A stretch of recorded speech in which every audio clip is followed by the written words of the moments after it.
করি গাইডলাইন এবং সকল স্টেপ ফলো করে ছোট থেকে বড় সকলেই আপনাদের হাতে লেখাটি শিখতে পারবে। অবাক হওয়ার মতো একটি হাতের লেখা এখন আমি আপনাদের দেখাবো। আপনারা তার হাতের লেখার একটু দেখুন। সে ক্লাস অষ্টম শ্রেণীতে পড়ে।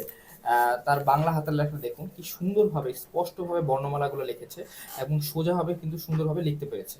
এবং পরবর্তীতে তার ইংলিশ হাতের লেখাটা দেখতে পারবেন যে কি সুন্দরভাবে অ্যালফাবেটগুলো সে লিখেছে এবং স্পষ্টভাবে কিন্তু বোঝা যাচ্ছে তার হাতের লেখা এবং প্রত্যেকটা লাইনে কিন্তু সোজাভাবে সুন্দরভাবে দেখা যাচ্ছে। আচ্ছা, তুমি একটু আমাকে একটা লাইন লিখে দেখাও তো বাংলা।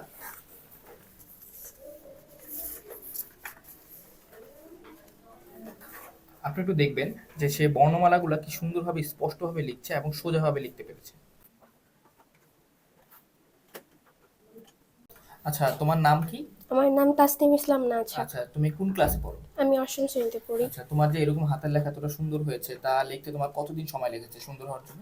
আমার ইংরেজি হাতে লেখা লিখতে ৮ দিন সময় লেগেছে এবং বাংলা শেষ করতে ১৯ দিন সময় লেগেছে।